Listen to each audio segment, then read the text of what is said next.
ہمارے معاشرے میں شرک کا اور بہت سارے کوالٹیاں پائی جاتی ہیں. چھوٹا چھوٹا شرک ہے لیکن یہ بڑے آکار لے لے گا, بڑے استر پہ ہو جائے گا. اس لیے ہم اپنے آپ کو پورے معاشرے کو شرک سے خود بچنے اور بچانے کی ضرورت. اور معاشرے میں کیا ہوتا ہے, ہماری ماں اور بہنیں کچھ ایسی ہوتی ہے کہ جب دیپاولی کا موقع آتا ہے تو گھروں میں چراغ اور اگربتیاں جلاتے ہیں غیروں کی طرح, کہتے گھر میں غلط چیزیں گھس جائے گی, اس کا اپوتر ہو جائے گا. اس لیے بہت سرشہ بادی ماؤں کو, حجین صاحبہ کو دیکھا گیا ہے کہ 10 اگربتی جلا کے رکھا. یہ بے بغل, یہ کون سا سسٹم پہ پائے ہو, یہ کہاں سے سیکھے ہو؟ یہ سب شرک ہے, اس سے بچنے کی کوشش کرو. ہماری ماؤں کی یہ عادت ہے کہ ایک گھر سے چراغ جل رہا ہے. آج تو چراغ کا سسٹم کم ہے, لائٹ بجلی کا سویدھا اپلبدھ ہے, لیکن پہلے زمانے میں چراغ جلتا تھا تو چراغ سے چراغ آگ لگانے کے لیے ہم چراغ, ہمارے گھر میں ماچس نہیں ہے, چراغ میں آگ لے کے چلے جائے تو کہتے برکت چلی جائے گی. میں اپنی دادی کو کہتے ہوئے سناؤں, کہا تھا چراغ میں چراغ لگا کے آگ لے جانے بعد تو گھر کی برکت چلی جائے گی. جب سمجھایا گیا بجھایا گیا یہ شرکیہ قائد ہے کہ چراغ سے آگ لگا کے لے جائے تو شرک ہو جائے گا, اور آپ کہتے ہیں کہ گھر کی برکت چلی جائے گی. یہ کون سی جہالت کی بات ہے؟ اس لیے اس جہالت سے بچے, اس قسم کی بات یا اس قسم کا کام ہم ہرگز نہ کریں. یہ سب شرکیہ کیا ہے, آپ کو پتا ہونا چاہیے کہ شرک سے بچنے کے لیے ہمیں اور آپ کو اس چیز کی بھی ضرورت ہے کہ ہم اللہ تبارک و تعالیٰ کی پیروی کریں, رسول کی پیروی کریں.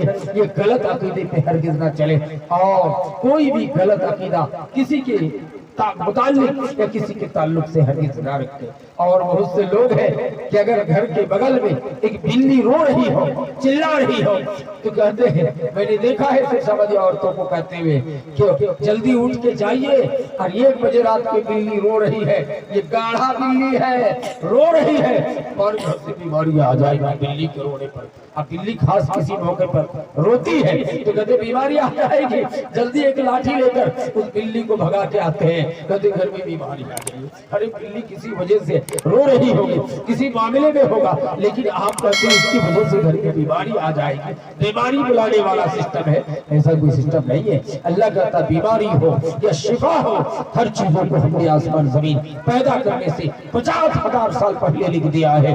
جو لکھا ہے وہ ہوتے رہے گا, وہ چیز ختم ہونے والی نہیں ہے. میرے بھائیوں دوستوں, اس قسم کا غلط عقیدہ نہ رکھیں. ہمارے نوجوان دوست ہیں, گلے میں ہار لگائے ہوا ہے, ہاتھ میں بھی سکڑی باندھے ہوا ہے. پوچھا جاتا ہے کیوں, تو کہتے ہیں نظر بد سے بچنے کے لیے ہی مولانا.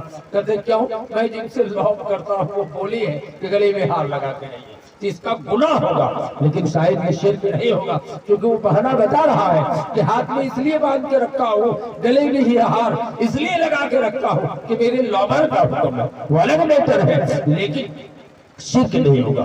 میرے بھائیوں دوستوں, اپنے معاشرے میں رنگ برنگ شرک جو پائے جاتے ہیں اس سے ہم بچنے کی کوشش کریں.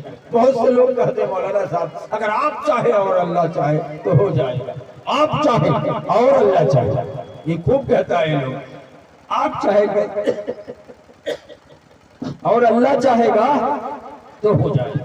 آپ اور اللہ, گویا کہ آپ اور اللہ یا اللہ اور آپ نے ملا دیا, اللہ کے ساتھ شرک کر لیا. اگر آپ کی تقدیر پہ موت نہیں ہے تو آپ گہمن سانپ پہ بھی پیر رکھ کے چلے جاؤ گے کہ آپ کو سانپ نہیں کاٹا ہے.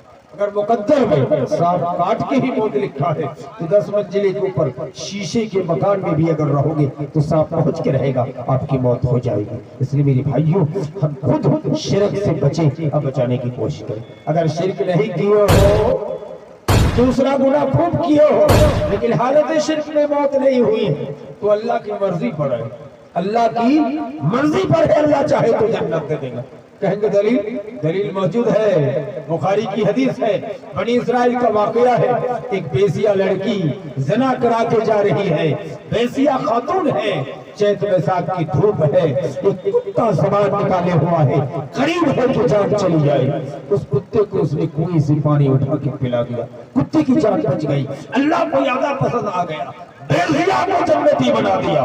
کس وجہ سے؟ شرک نہیں کی تھی, گناہ کیا تھا, اللہ نے معاف کر دیا. بخاری کی دوسری حدیث بنی اسرائیل کا واقعہ ہے کہ بنی اسرائیل ہی کا ظالم آدمی جس نے 99 آدمی کو قتل کیا تھا، زنا کیا تھا، ایک تو مولانا سے فتویٰ پوچھا کہ مولانا صاحب میں 99 آدمی کو قتل کر کے آیا ہوں، میں زنا خوب کیا ہوں، اللہ مجھے معاف کرے گا کہ نہیں، توبہ ہے کہ نہیں؟ مولانا غصے سے بولے اتنے بڑے پاپی تم کو معاف نہیں کیا جائے گا۔ مولانا کو بھی تو ٹکڑا کر کے ذبح کر دیا، 100 ٹکڑا دیا۔ اللہ نے اس کو کہا، اس کے بعد اس نے پوچھا کہ کوئی دوسرے بڑے مولانا ہے؟ لوگوں نے کہا حضرت موسیٰ علیہ السلام ہے، وہاں جا رہے تھے، راستے میں موت ہو گئی۔ موت جب ہو گئی تو جہنم کے فرشتے کہنے لگے کہ یہ تو پاپی آدمی ہے، سب آدمی کا قاتل ہے، لاسٹ میں مولانا کو تو ٹکڑا کر کے ذبح کیا ہے، اس کو جہنم لے جانے دو۔ وَإِنَّ الْفُجَّارَ لَفِي جَحِيمٍ کے تحت جنت کے فرشتے کہنے لگے نہیں، وہ توبہ کی غرض سے نکلا ہے، توبۃ نصوحہ کیا ہے، شرک نہیں کیا تھا، حالت شرک میں اس کی موت نہیں ہوئی ہے، اس لیے ممکن ہے اللہ معاف کر دے گا۔ وَإِنَّ الْأَبْرَارَ لَفِي عِلِّيِّينَ کے تحت اس کو جنت کی کوٹھی میں لے جانا چاہیے۔ اللہ تبارک و تعالیٰ آسمان سے فرشتوں کو بھیجا کہ زمین کی پیمائش کرو، اگر یہ موسیٰ کے گھر سے زیادہ قریب ہے تو جنتی ہے، اپنے گھر سے زیادہ قریب ہے تو جہنمی ہے۔ زمین کی پیمائش کی گئی تو موسیٰ کے گھر سے زیادہ قریب تھے، جنتی ہو گیا۔ شرک نہیں کیا تھا۔ تیسرا بڑا مجرم، اتنا بڑا مجرم تھا کہ اپنے بیٹوں کو چپکے سے وصیت کر دیا۔ یہ بھی بنی اسرائیل کا واقعہ ہے، حدیث بخاری کی ہے، کہا کہ جب میں مر جاؤں تو بیٹوں میری لاش کو جلا کے راکھ بنا کے اڑا دینا تاکہ اللہ مجھ کو پکڑ نہ پائے۔ بیٹوں نے ویسے ہی کیا۔ اللہ کا الحاکمین ہر بات پر قادر ہے، اللہ نے زندہ کیا۔ پوچھا کہ تم نے ایسا کیوں کیا؟ کہا اللہ تیرے ڈر سے، رب کو یادہ پسند آ گیا، خوف ہے، تقویٰ ہے، کہا میرے ڈر سے اسا وصیت کی ہو، جاؤ تم شرک نہیں کیے ہو، اس لیے تمہاری تمام گناہوں کو معاف کر کے میں نے تم کو جنتی بنا دیا۔ یہ ساری بات بتانے کی اس لیے جسارت کر رہا ہوں کہ حالت شرک میں مرنے والا دائمی جہنمی ہوگا۔ اس لیے دوستو آپ کے سامنے مجھے اندازہ ہے کہ 40-50 سے زیادہ حدیث کا ٹکڑا بیان کرنے کی میں نے جسارت کی ہے شرک کی مذمت پر۔ اس لیے ہم اپنے معاشرے کو اگر شرک سے بچانا چاہتے ہیں اور توحید و رسالت پر سچا مومن ہو کے مرنا چاہتے ہیں کہ تمام شرک کی نشاندہی جو میں نے کی ہے اس کو چھوڑے۔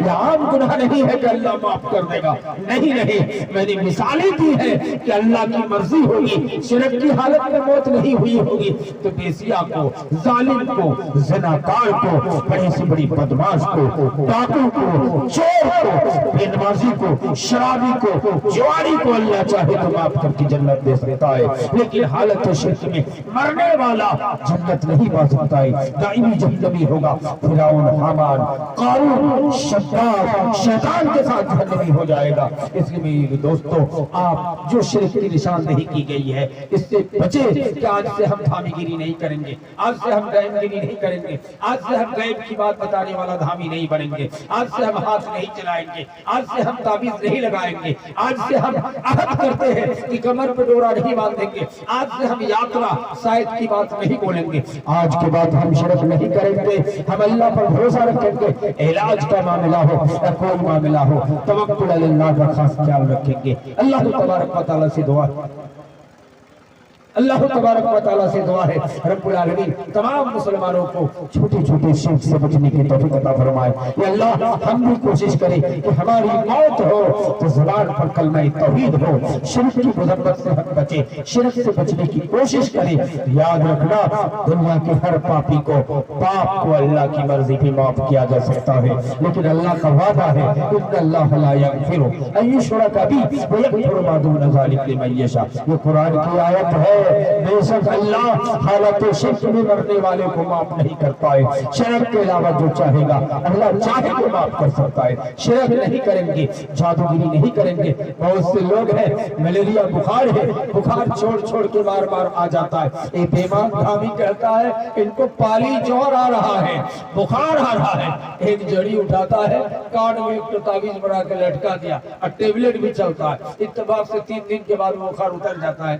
کہا کہ آپ آپ نے جو دیا تھا جڑی اس میں ٹھیک ہو گیا. یہ سب جہالت کی بات ہے دوستو. اللہ تبارک و تعالیٰ پر بھروسہ رکھو, یقین رکھو, یہ عقیدہ بناؤ کہ اللہ کے علاوہ دنیا میں کوئی ہمارا بال ایک روم کا بھی بیکار نہیں کر سکتا ہے. یہ عقیدہ رکھو, کبھی ہم گمراہ ہو جاؤ گے.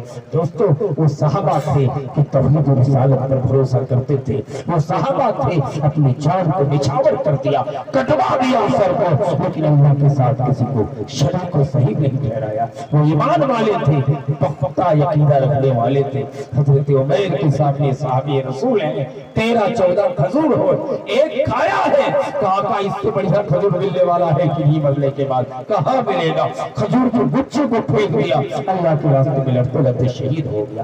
موت سے ہم ڈر رہے ہیں.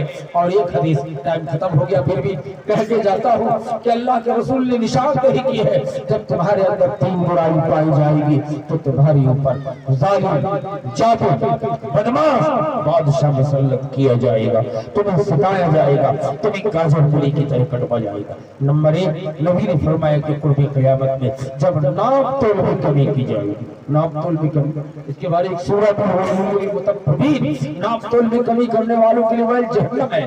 ہم لیتے ہیں مکئی دکان کھول کے رکھ کے 1.25 کلو لے لیتے ہیں, اس کو پتا نہیں ہے جب دینے کی بات آئی اب چینی لے گا آدھا کلو, ہم ان کو 400 گرام چینی دیتے ہیں, آدھا کلو کا دام لیتے ہیں. نبی نے فرمایا جب ناپ تول میں کمی کی جائے گی تو ظالم جابر بادشاہ مسلط کیا جائے گا.